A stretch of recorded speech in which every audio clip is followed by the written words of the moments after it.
বিরাট দুর্ভাগ্যের ব্যাপার।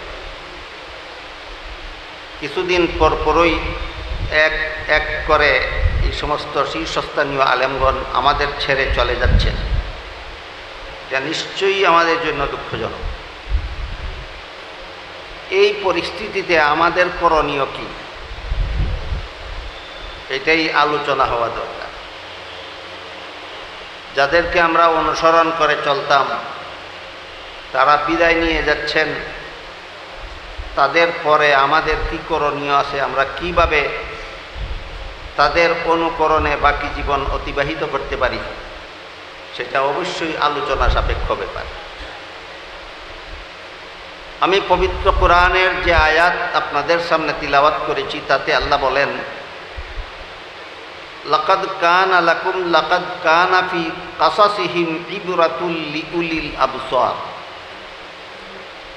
অর্থাৎ তাদের জীবন ইতিহাসের মধ্যে শিক্ষণীয় বিষয় আছে। কাদের জন্য? যারা চক্ষুষ্মান, তাদের জন্য। যাদের চক্ষু আছে তারা দেখতে পারে যে তাদের জীবন ইতিহাসে কি কি শিক্ষণীয় আছে। অবশ্য আয়াতটিতে আল্লাহ পাক রব্বুল আলামিন তাদের বলতে নবীগণ বুঝিয়েছে। নবীগণের জীবন ইতিহাসে আমাদের জন্য শিক্ষণীয় বিষয় আছে। কিন্তু হাদিস শরীফে রাসূল করিম সাল্লাল্লাহু আলাইহি ওয়াসাল্লাম পরিষ্কারভাবে বলে দিয়েছেন, ওয়া ইন্নাল উলামা ওয়ারাসাতুল আম্বিয়া। আলেমগণ নবীগণের উত্তরাধিকারী।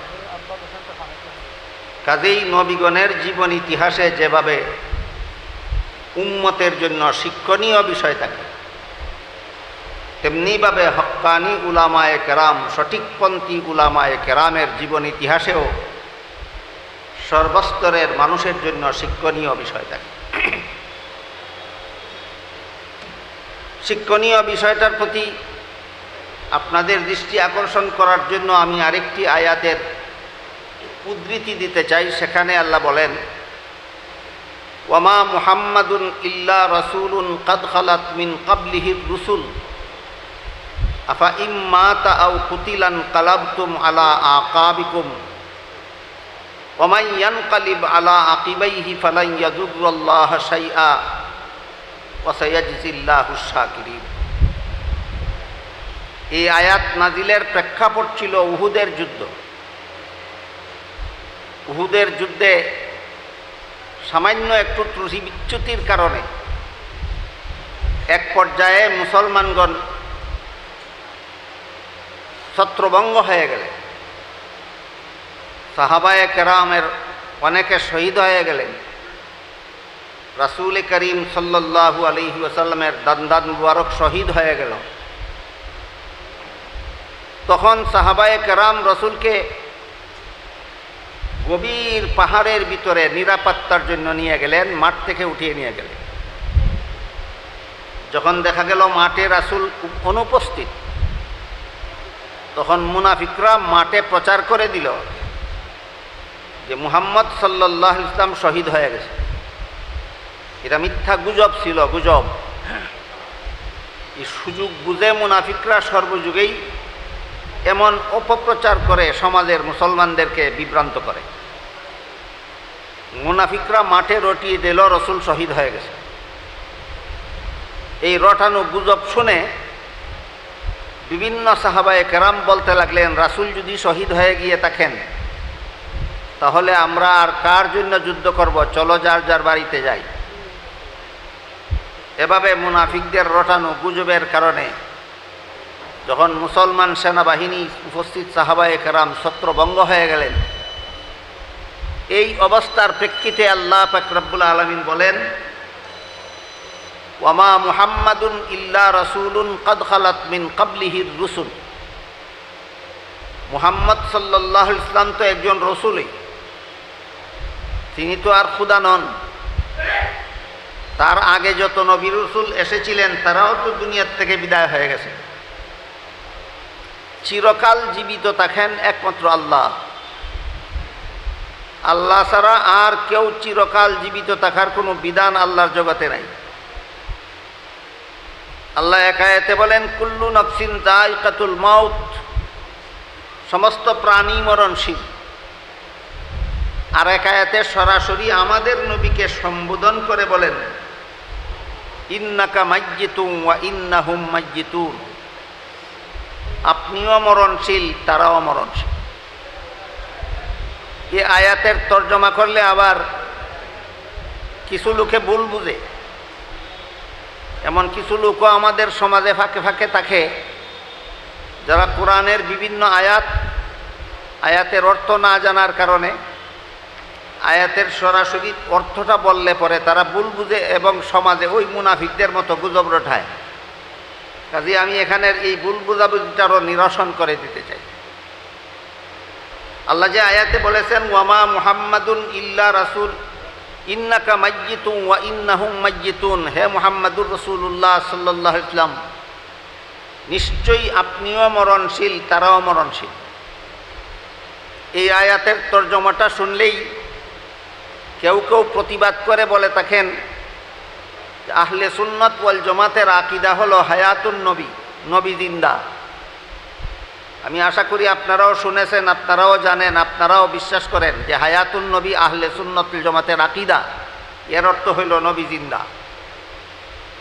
কিন্তু প্রশ্ন হলো জিন্দা নবীকে দাফন করা হয়েছে না দাফন করার পরে নবীকে জিন্দা করা হয়েছে? তাহলে নবী জিন্দা বলতে তুমি কি বুঝাতে চাও? আল্লাহ যেখানে পরিষ্কার ভাষায় নবীকে বলেছেন আপনিও মরণশীল, কাজেই আপনি যদি নবীর ইন্তেকাল বিশ্বাস করেন না তাহলে তো আপনি কোরআনই মানলেন না। কোরআন যদি মানলেন না তাহলে মুসলমান রইলেন কোথায়? এই বিভ্রান্তির অবসান হওয়া দরকার সমাজ থেকে।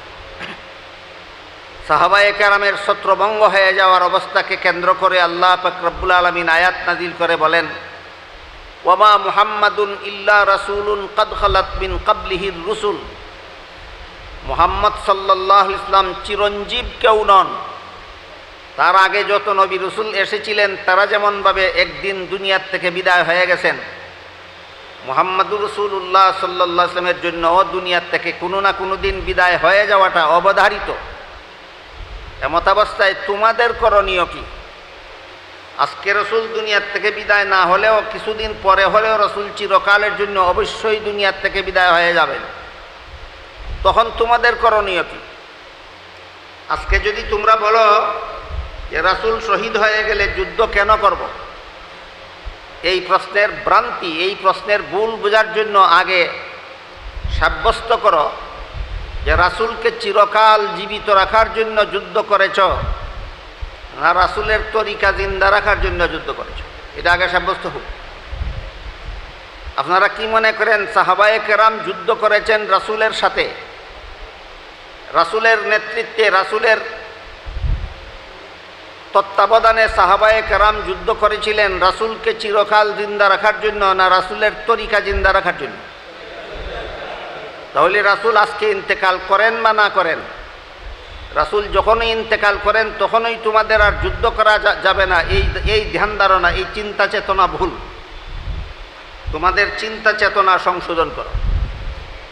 রাসূলকে জিন্দা রাখার জন্য, চিরকাল জিন্দা রাখার জন্য তোমরা যুদ্ধ করোনি, তোমরা যুদ্ধ করেছ রাসূলের তরিকা জিন্দা রাখার জন্য।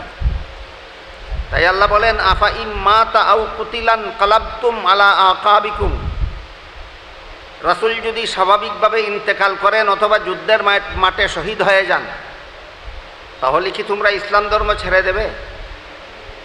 ওয়ামান ইয়ানকালিব আলা আকিবাইহি ফালাই ইয়াদুরুল্লাহ শাইআ, রাসূল ইন্তেকাল করলে যদি কেউ ইসলাম ছেড়ে দেয় তাহলে সে নিজের কপালেই নিজে কুড়াল মারবে, ইসলাম ছেড়ে দিলে আল্লাহর কোনো ক্ষতি করতে পারবে না।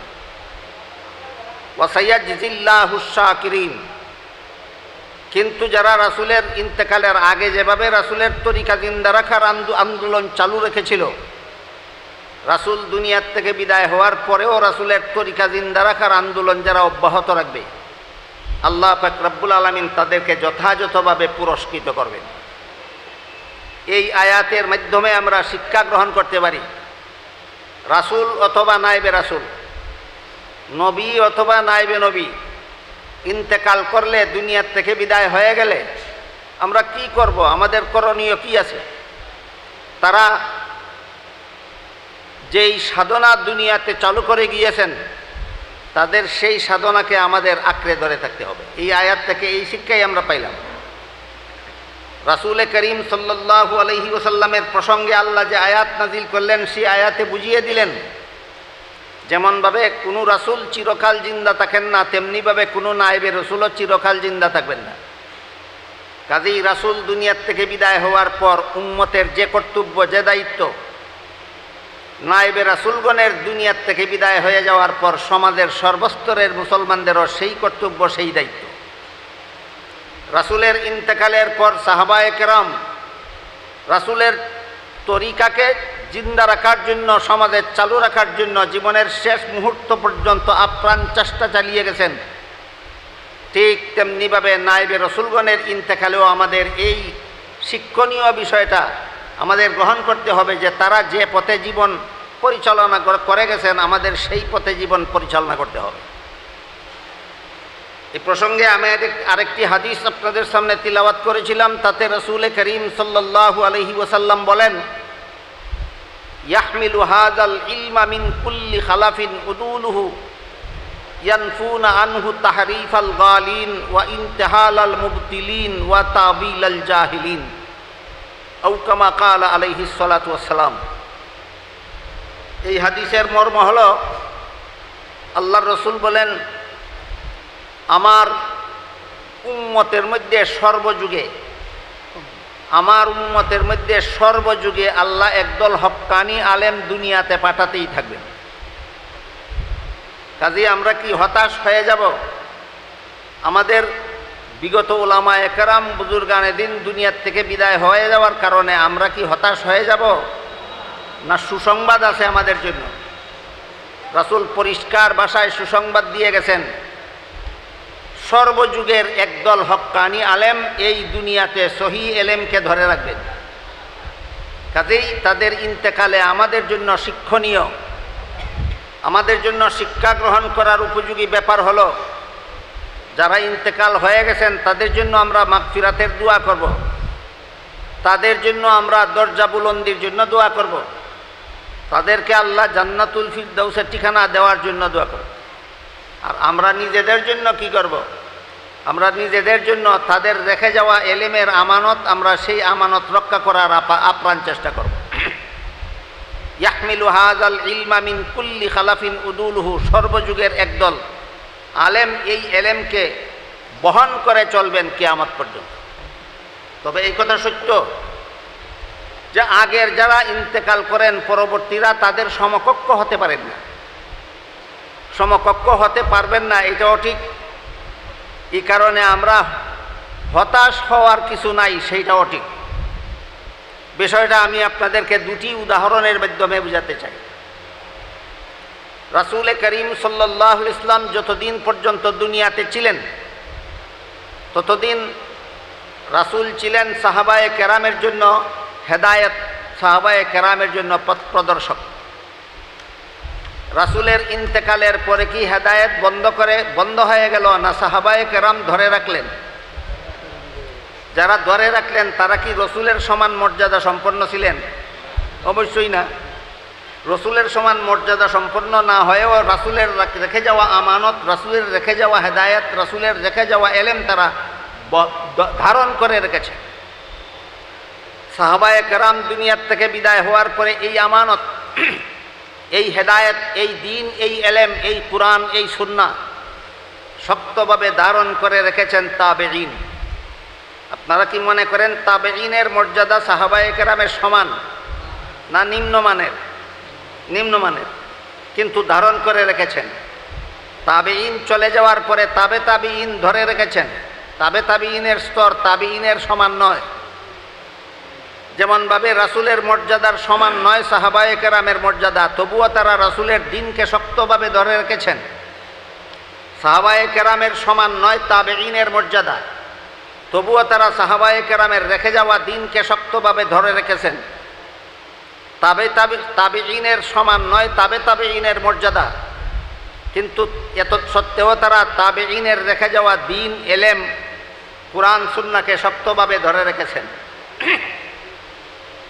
কাজেই রাসূলের ইন্তেকালে যেমনভাবে সাহাবায়ে কেরাম হতাশ হননি, সাহাবায়ে কেরামের ইন্তেকালে যেভাবে তাবেঈন হতাশ হননি, তাবেঈনের ইন্তেকালে যেভাবে তাবেঈন হতাশ হননি, যদিও মর্যাদায় পরবর্তীরা পূর্ববর্তীদের সমান নন, কিন্তু হতাশ হননি, রেখে যাওয়া আমানত রক্ষা করেছেন।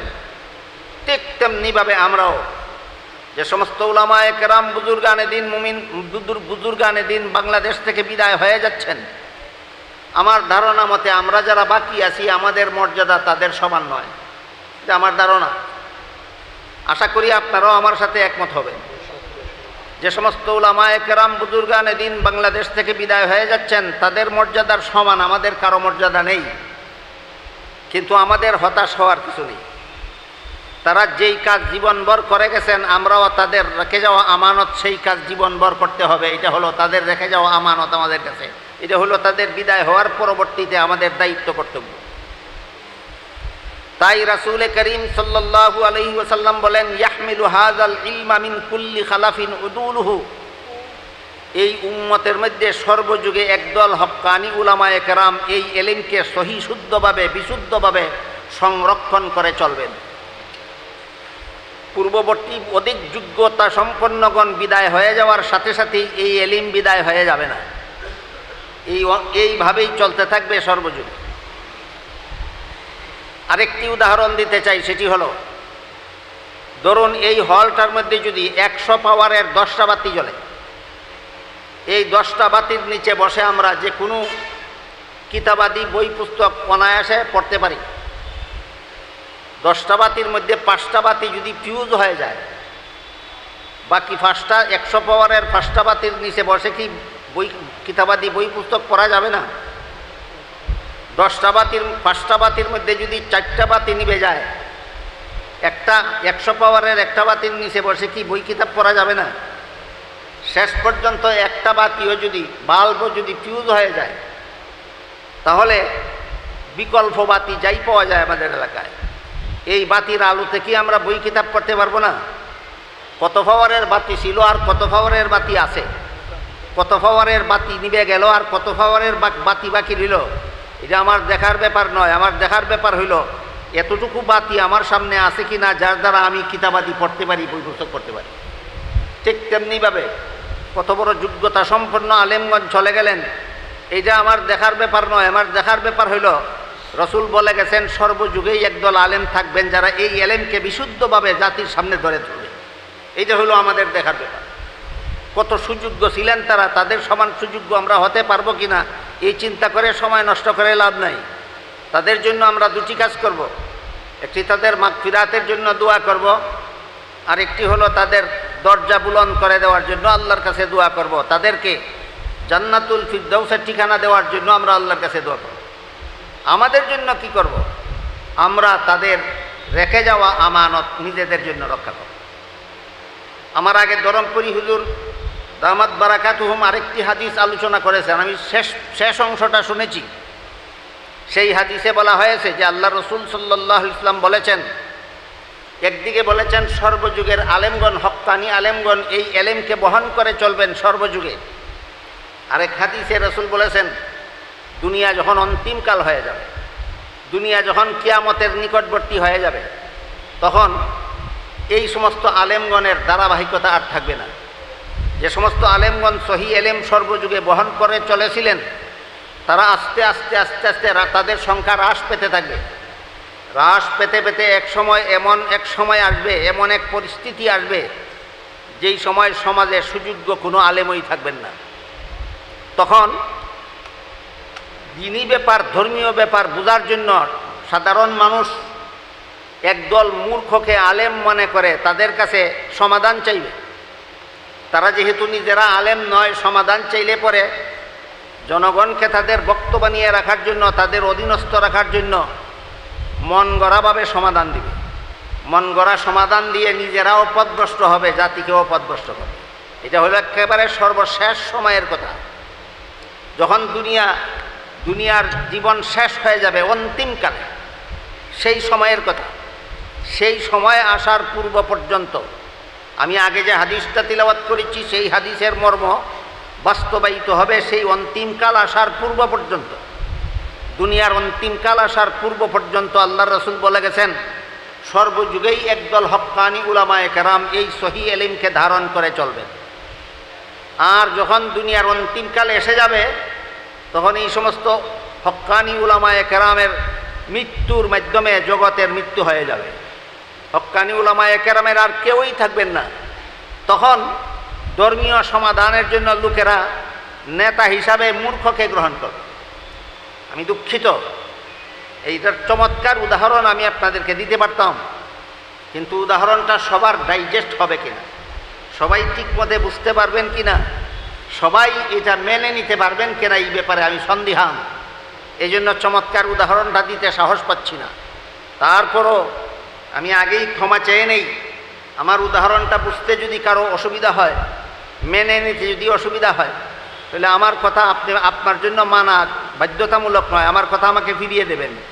আর যারা বুঝতে পারেন, গ্রহণ করতে পারেন, তারা উপকৃত হবেন আমি বিশ্বাস করি। বর্তমান দুনিয়াতে একজন ইসলামের হিরু গজাইছিলেন, ইসলামের হিরু। বর্তমান দুনিয়াতে, আধুনিক দুনিয়াতে ইসলামের হিরু নামে একজন গজাইছিলেন নতুন।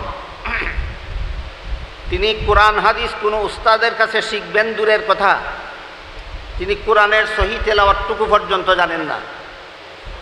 কোরআনের মর্ম শিখবেন কোনো উস্তাদের কাছে দূরের কথা, কোরআনের সহিহ তেলাওয়াতও কোনো উস্তাদের কাছে তিনি শিখেননি। তার কোরআন তেলাওয়াত ভুল। তাকেই সমাজের লাখ লাখ কোটি কোটি মানুষ ইসলামের হিরু নামে উপাধি দিয়েছে। এবং তিনি একজন ডাক্তার।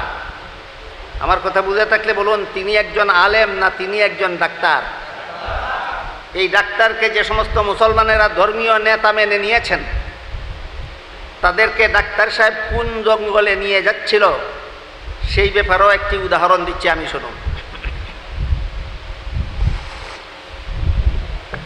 ডাক্তার সাহেব তার এক লেকচারে তিনি বলেছিলেন, বর্তমান দুনিয়ার একদল মুসলমান নিজেদেরকে হানাফি বলে পরিচয় দেয়, আরেকদল মুসলমান নিজেদেরকে শাফিঈ বলে পরিচয় দেয়, আরেকদল মুসলমান নিজেদেরকে মালিকি বলে পরিচয় দেয়, আরেকদল মুসলমান নিজেদেরকে হাম্বলি বলে পরিচয় দেয়। এই বক্তব্য দিয়ে তিনি পরে প্রশ্ন উত্থাপন করেন, বলেন, আমি জিজ্ঞাসা করি, আমাদের নবী হানাফি ছিলেন না শাফিঈ ছিলেন? আমাদের নবী মালিকি ছিলেন না হাম্বলি ছিলেন? তিনি তো এসব কিছুই ছিলেন না। কাজেই নবী যেভাবে হানাফি ছিলেন না, শাফিঈ ছিলেন না, মালিকি ছিলেন না, হাম্বলি ছিলেন না, তেমনিভাবে নবীর কোনো উম্মত কোনো দিন হানাফি হতে পারবে না, শাফিঈ হতে পারবে না, মালিকি হতে পারবে না, হাম্বলি হতে পারবে না। নবী যা ছিলেন উম্মতকে তাই হতে হবে। কি চমৎকার বক্তৃতা! এটা এমন মুখরোচক বক্তৃতা যেটা শুনলে একজন সাধারণ মুসলমান গভীরভাবে যারা চিন্তা করে না, শোনা মাত্রই বলে ফেলে এর চেয়ে বড় চমৎকার আর বক্তৃতা হতে পারে না। কিন্তু আমি বলতে চাই, আমাদের নবী হানাফি ছিলেন না শাফিঈ ছিলেন, মালিকি ছিলেন না হাম্বলি ছিলেন, সেই বিভ্রান্তিকর প্রশ্নের জবাব দেওয়ার আগে এই ক্যাটাগরির আরেকটা প্রশ্ন আমি আপনাদের করতে চাই। আমাদের নবী মুক্তাদি ছিলেন না মুয়াজ্জিন ছিলেন? আপনাদের জানা থাকলে বলুন। আমাদের নবী কোনো ইমামের মুক্তাদি ছিলেন না মুয়াজ্জিন ছিলেন? নবী যেহেতু মুক্তাদি ছিলেন না, নবীর উম্মতেরা মুক্তাদি হবে কেন? আমার প্রশ্নের যেই জবাব তোমার প্রশ্নের সেই জবাব। আমার নবী যদি মুয়াজ্জিন ছিলেন না, তাহলে নবীর উম্মতের একদল মুয়াজ্জিন হবে কেন? আমার প্রশ্নের যেই জবাব তোমার প্রশ্নের সেই জবাব। আমি আপনাদের জিজ্ঞাসা করি, আমাদের নবী সাহাবী ছিলেন না তাবেঈ ছিলেন? জানা থাকলে বলুন, আমাদের নবী সাহাবী ছিলেন না তাবেঈ ছিলেন? তাহলে নবী যা ছিলেন না উম্মতের যদি তা হওয়া যায় না, এই নবীর উম্মত একদল সাহাবী হলো কিভাবে? নবী নিজে তো সাহাবী ছিলেন না, নবীর উম্মতের একদল সাহাবী হইল কিভাবে? আমার প্রশ্নের যেই জবাব তোমার প্রশ্নের সেই জবাব। নবী নিজে তাবেঈ ছিলেন না, নবীর একদল উম্মত তাবেঈ হলো কিভাবে? আমার প্রশ্নের যেই জবাব তোমার প্রশ্নের সেই জবাব। জবাবের সারমর্ম হলো, উভয় প্রশ্নের একই জবাব। জবাবের সারমর্ম হলো, আমাদের নবী সাহাবী ছিলেন না সাহাবায়ে কেরামের অনুমোদনদাতা ছিলেন। এটা আপনাদের মনে রাখা দরকার। আমাদের নবী সাহাবী ছিলেন না সাহাবায়ে কেরামের অনুমোদনদাতা ছিলেন। কি ছিলেন? অনুমোদনদাতা। আমাদের নবী তাবেঈ ছিলেন না তাবেঈনের অনুমোদনদাতা ছিলেন। আমাদের নবী তাবে তাবিঈন ছিলেন না, তাবে তাবিঈনের অনুমোদনদাতা ছিলেন। আমাদের নবী মুক্তাদি ছিলেন না, মুক্তাদিদের অনুমোদনদাতা ছিলেন। আমাদের নবী মুয়াজ্জিন ছিলেন না, মুয়াজ্জিনদের অনুমোদনদাতা ছিলেন। ঠিক তেমনিভাবে আমাদের নবী হানাফি শাফিঈ মালিকি হাম্বলি ছিলেন না, হানাফি শাফিঈ মালিকি হাম্বলির অনুমোদনদাতা ছিলেন। আমার প্রশ্নের যেই জবাব, মূর্খ পণ্ডিতের প্রশ্নেরও সেই জবাব। এটাকে আমি মূর্খ পণ্ডিত বলি। কি পণ্ডিত? মূর্খ পণ্ডিত। মেডিকেল কলেজে লেখাপড়া করে ডাক্তারি পাস করেছেন সেই হিসাবে পণ্ডিত, আর কোরআনের সহিহ তিলাওয়াত শিখেন নাই তিনি, এই হিসাবে মূর্খ। কোন হিসাবে পণ্ডিত, কোন হিসাবে মূর্খ বুঝতে পেরেছেন? যিনি মেডিকেল কলেজে লেখাপড়া করে পাশ করে ডাক্তার হয়েছেন সেই হিসাবে তিনি পণ্ডিত, আর কোরআনের সহিহ শুদ্ধ তিলাওয়াতটুকু তিনি কোনো উস্তাদের কাছে শিখেননি, তাই তিনি মূর্খ। এই মূর্খ পণ্ডিত এই প্রশ্ন করে বর্তমান দুনিয়ার লক্ষ লক্ষ কোটি কোটি মুসলমানকে বিপদগামী করেছে। এই দিকেই রাসূল করিম সাল্লাল্লাহু আলাইহি ওয়াসাল্লাম ইন্তেকাল ইঙ্গিত করেছেন। ধরমপুরি হুজুর দামাত বারাকাতুহুম যে হাদিসটা আপনাদেরকে বলতেছিলেন, যে সমাজে আলিম থাকবে না অথবা আলিমের অনুসারী থাকবে না, সেই সমাজে এইরকম মূর্খ পণ্ডিতেরাই ইসলাম নিয়ে তামাশা করবে, ইসলাম নিয়ে সিনিমিনি খেলা করবে। কিন্তু তাই বলে এটা মূর্খদের এই অভয়ারণ্য হবে না কোনোদিনও। বড় কারণ অন্য হাদিসে রাসূল বলেছেন, সর্বযুগেই আমার উম্মতের মধ্যে একদল হক্কানি আলেম থাকবে যারা এই এলেমকে তিনটা বিভ্রান্তি থেকে হেফাজত করবে। ইয়ানফুনা আনহু তাহরিফ আল গালিন ওয়া ইমতিহাল আল মুবতিলিন ওয়া তাবিল আল জাহিলিন। রাসূল বলেন, ইয়াহমিলু হাযাল ইলমা মিন কুল্লি খালাফিন উদুলুহু। আমার উম্মতের মধ্যে সর্বযুগে একদল নিষ্ঠাবান আলিম জন্ম হবেন। এই সর্বযুগের নিষ্ঠাবান আলিমগণ এই এলেমকে ইয়ানফুনা আনহু তাহরিফ আল গালিন, অতিরঞ্জিতকারীদের বিকৃতি থেকে কোরআন হাদিসের সহিহ এলেমকে সংরক্ষণ করবেন। ওয়া ইমতিহাল আল মুবতিলিন, বন্ডদের মিথ্যা দাবি থেকে এই এলেমকে সংরক্ষণ করবেন। ওয়া তাবিল আল জাহিলিন, আর মূর্খদের অপব্যাখ্যা থেকে এই এলিমকে হেফাজত করবেন। কাজেই আমাদের হতাশ হওয়ার কিছু নাই। রাসূল আমাদের সুসংবাদ দিয়ে গেছেন যে সর্বযুগেই একদল হক্কানি আলেম আল্লাহ জন্ম দিয়ে পাঠাবেন। এই সমস্ত আলেমগণ যতদিন পর্যন্ত দুনিয়াতে টিকে থাকবেন ততদিন পর্যন্ত পূর্ববর্তী 100 পাওয়ারের লাইট আমার ফিউজ হয়ে গেছে, এই জন্য আমার হতাশ হওয়ার কিছু নাই। এখন আমার সামনে 50 পাওয়ারের লাইট আছে। 100 পাওয়ারের লাইটের নিচে বসে যেমনভাবে লেখাপড়া করা যায়, 50 পাওয়ারের লাইটে বসেও তেমনিভাবে লেখাপড়া করা যায়। কি বলেন আপনারা? করা যায় কি না? করা যায়। এই লাইটের পাওয়ার সেই লাইটের সমান হবে না, কিন্তু সেই লাইটের দ্বারা যে কাজ হইতো এই কাজ আমার এই লাইটের দ্বারাও হবে। বিষয়টাকে আমি আপনাদেরকে বুঝাতে পেরেছি? হাটাজারির হজরতের মতো এত বড় শাইখুল ইসলাম হয়তো বাংলাদেশে আর কেউ জন্ম হবে না। শেখ খলিলুর রহমান রহমতুল্লাহি আলাইহির মতো এত বড় পীর হয়তো বাংলাদেশে আর কেউ জন্ম হবে না। সিলেটের মুফতি আবুল কালাম জাকারিয়া রহমতুল্লাহি আলাইহির মতো এত বড় সুযোগ্য মুফতি হয়তো, আমি হয়তো বলছি যে হয়তো হইতেও পারে, নাও হইতে পারে, আমি আপাতত বললাম হয়তো আর এত বড় মুফতি আর কেউ জন্ম হবে না। কিন্তু এমন মুফতি আল্লাহ সৌরযুগে পাঠাতে থাকবেন যে মুফতির কাছে আমাদের প্রয়োজনীয় সমস্যাগুলির সমাধান পেয়ে যাব। এমন শেখ আল্লাহ পাঠাতে থাকবেন যে শেখের কাছে আমাদের আত্মশুদ্ধির কাজগুলি করে যেতে পারবো। এমন শাইখুল ইসলাম আল্লাহ পাঠাতে থাকবেন যে শাইখুল ইসলামের দ্বারা সহিহ বুখারীর খেদমত, হাদিস কোরআনের খেদমত অনবরত হতে থাকবে। এ প্রসঙ্গে কোরআনের আরেকটি আয়াতের উদ্ধৃতি দিতে চাই। সে আয়াতে আল্লাহ বলেন, ইয়া আইয়ুহাল্লাযীনা আমানুত্তাকুল্লাহ ওয়া কুনু মা'আস সাদিকিন। এর অর্থ হলো, হে ঈমানদারগণ, তোমরা আল্লাহকে ভয় করো। আল্লাহকে ভয় করার মর্ম হলো আল্লাহর নিষিদ্ধ পথে চলবে না। আল্লাহ যে পথে চলার আদেশ করেছেন সেই পথে চলো, আল্লাহ যে পথে চলতে নিষেধ করেছেন সেই পথে চলবে না। এই আয়াতের অর্থটা বলা, শোনা, বুঝা যত সহজ, জীবনে বাস্তবায়ন করা তত সহজ নয়। আল্লাহর নিষিদ্ধ পথে চলবো না, এটা আল্লাহ নির্দেশ দিয়েছেন এই আয়াতে। কিন্তু আমি আপনাদের জিজ্ঞাসা করতে চাই, আমাদের সমাজে কি এমন মুসলমান নাই যারা আল্লাহর নিষিদ্ধ পথ চিনে কিন্তু তারপরও সেই পথে চলে? সুদ খাওয়া হারাম জানে তারপরও সুদ খায়, ঘুষ খাওয়া হারাম জানে তারপরও ঘুষ খায়, মদ খাওয়া হারাম জানে তারপরও মদ খায়, গাঞ্জা খাওয়া হারাম জানে তারপরও গাঞ্জা খায়। নামাজ কাজা করা হারাম জানে তারপরও নামাজ কাজা করে, বেপর্দা চলা হারাম জানে তারপরও বেপর্দা চলে, চুরি করা হারাম জানে তারপরও চুরি করে, ডাকাতি করা হারাম জানে তারপরও ডাকাতি করে, নারী নির্যাতন করা হারাম জানে তারপরও নারী নির্যাতন করে, ধর্ষণ করা হারাম জানে তারপরও ধর্ষণ করে। এমন মুসলমান কি সমাজে নাই? তাহলে কি প্রমাণ হইল যে আল্লাহর নিষিদ্ধ পথ চিনলেই সেই পথ পরিহার করা যায় না। আল্লাহর নিষিদ্ধ পথ পরিহার করার জন্য একটা পদ্ধতি, একটা প্রসেস, একটা প্রক্রিয়া অবলম্বন করতে হবে। সাথে সাথে আল্লাহ সেই প্রক্রিয়াটা উল্লেখ করে দিয়েছেন, ওয়াকুনু মা'আস সাদিকিন, সত্যবাদীদের সংস্রব অবলম্বন করো, আল্লাহর পথের প্রতীকদের সঙ্গ লাভ করো।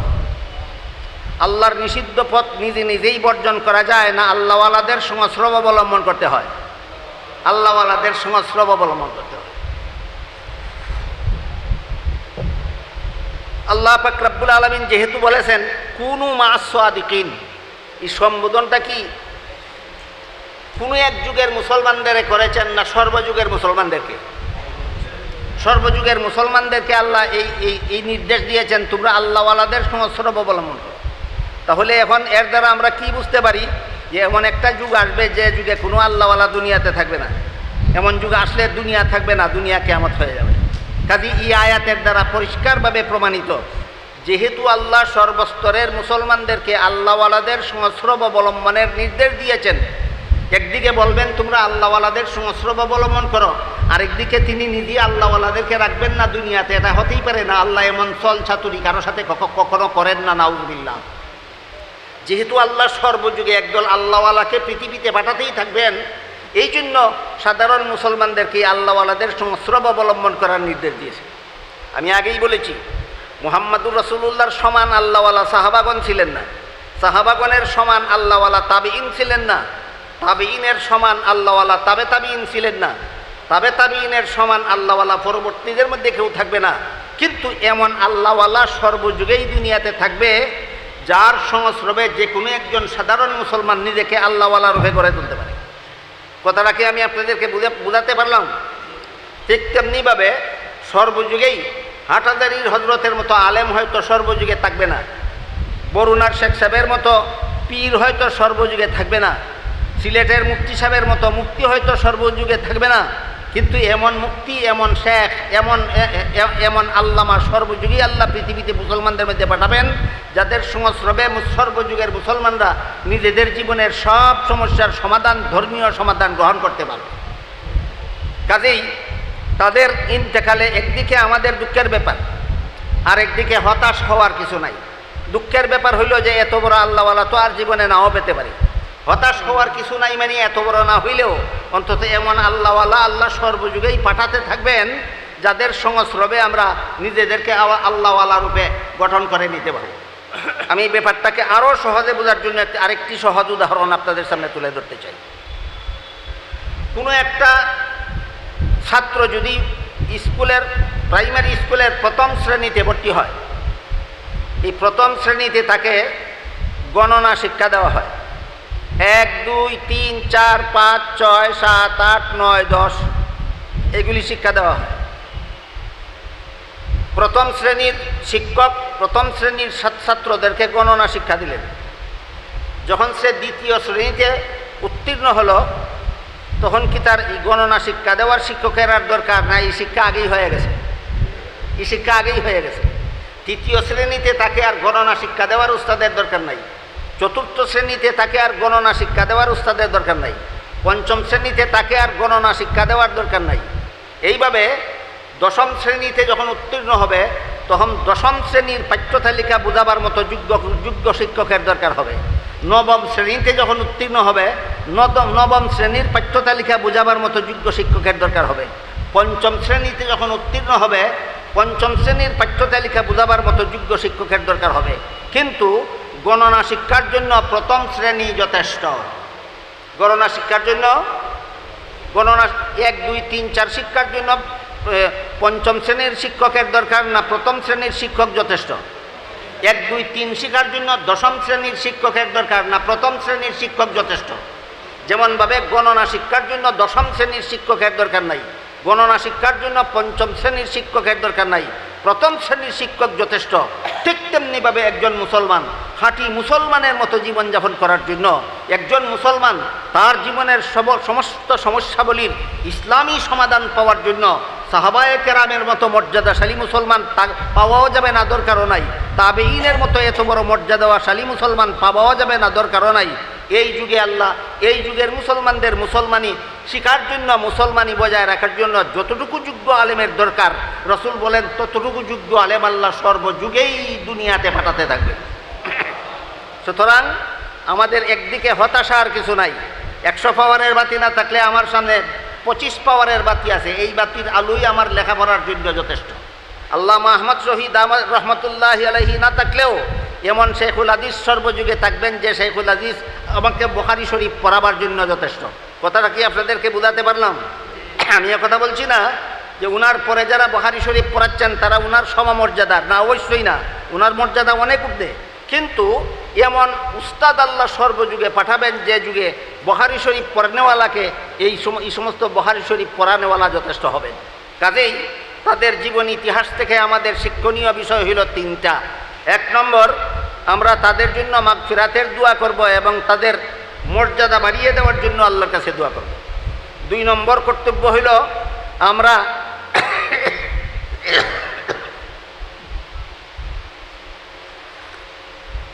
তাদের নামে সওয়াব রেসানি করব। সওয়াব রেসানি কথাটা আমি আশা করি আপনারা সকলেই বুঝেন। এমন কিছু সওয়াবের কাজ করা, যে সওয়াবের কাজ করে আল্লাহর কাছে দোয়া করা যে আল্লাহ আমার এই সওয়াবের কাজের মধ্যে যদি কোনো ভুল ত্রুটি হয়ে থাকে তাহলে আপনি দয়া করে আমার ভুল ত্রুটিটা মাফ করে দিন, আর আমার এই কাজের সওয়াবটা অমুক বুজুর্গের রুহের উপর, অমুক আলেমের রুহের উপর, অমুক মুসলমানের রুহের উপর, অমুক আমার মা বাবার রুহের উপর পৌঁছে দিন। এইভাবে কোনো সওয়াবের কাজ করে মুর্দাদের রুহের উপর পৌঁছে দেওয়ার জন্য আল্লাহর কাছে দোয়া করা, এটাকেই সংক্ষেপে ফার্সি ভাষায় সওয়াব রেসানি বলা হয়। আমাদের ছেড়ে আমাদেরকে এতিম করে যে সমস্ত উলামায়ে কেরাম বুজুর্গানে দিন দুনিয়ার থেকে বিদায় হয়ে গেছেন, তাদের বেলায় আমাদের দায়িত্ব কর্তব্য 2টা। একটা দায়িত্ব হলো আমরা তাদের জন্য মাগফিরাতের এবং তাদের মর্যাদা বৃদ্ধি করার জন্য আল্লাহর কাছে দোয়া করব। আর একটা দায়িত্ব হলো আমরা যার যার সাধ্যমতো পরে সওয়াবের কাজ করে তাদের রুহানির উপর সওয়াব রেসানি করব। তাদের বেলায় দায়িত্ব কটা? 2টা। আর তাদের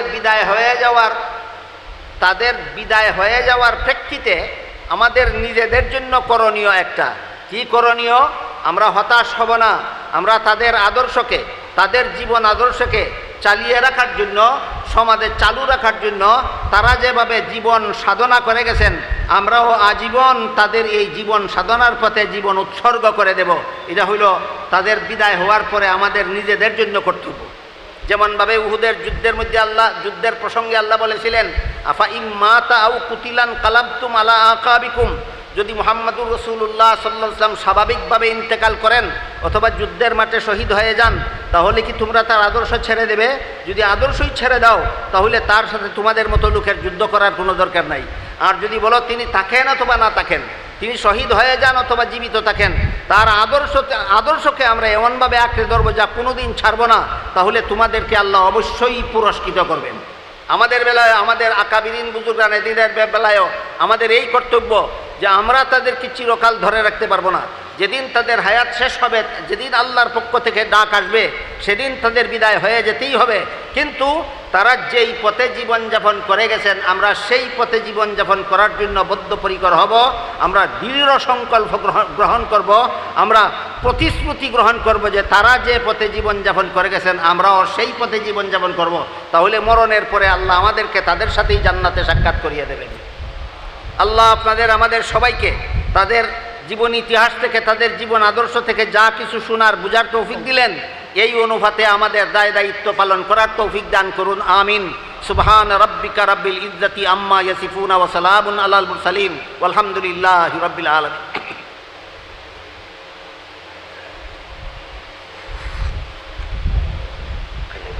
محمد وعلى آله وصحبه وبارك وسلم كما تحب وترضى عدد ما تحب وترضى. الحمد لله الذي هدانا لهذا وما كنا لنهتدي لولا أن هدانا الله. ربنا ظلمنا أنفسنا وإن لم تغفر لنا وترحمنا لنكونن من الخاسرين. ربنا آتنا في الدنيا حسنة وفي الآخرة حسنة وقنا عذاب النار.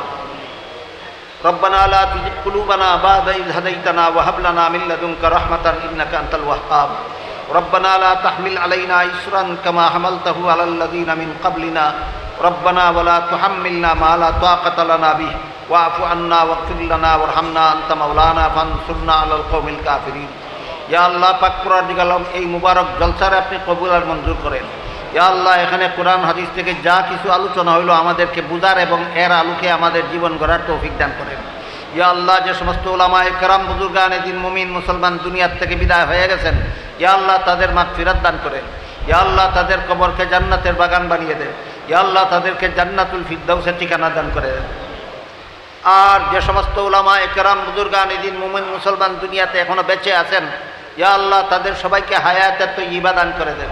ইয়া আল্লাহ আমাদের সমস্ত জিন্দেগানকে হেদায়েতের পথে রাখেন, সমস্ত মুমিন মুসলমান মুর্দেগানকে নাজাত দান করেন।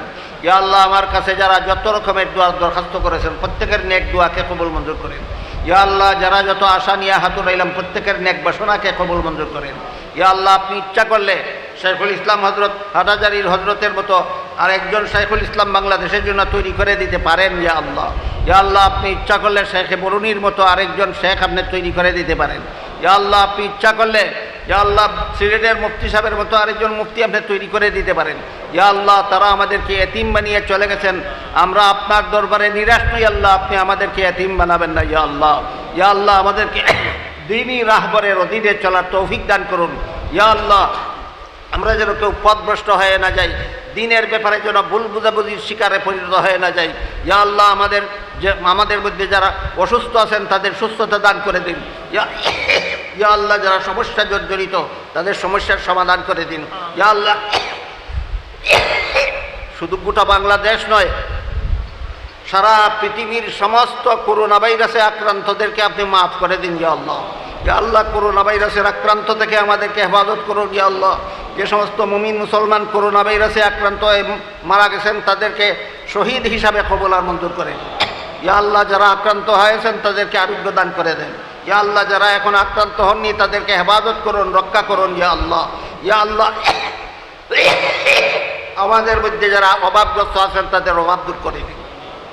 ইয়া আল্লাহ যারা দুঃখী আছেন তাদের দুঃখ দূর করে দিন। ইয়া আল্লাহ যারা পেরেশান আছেন তাদের পেরেশানি দূর করে দিন।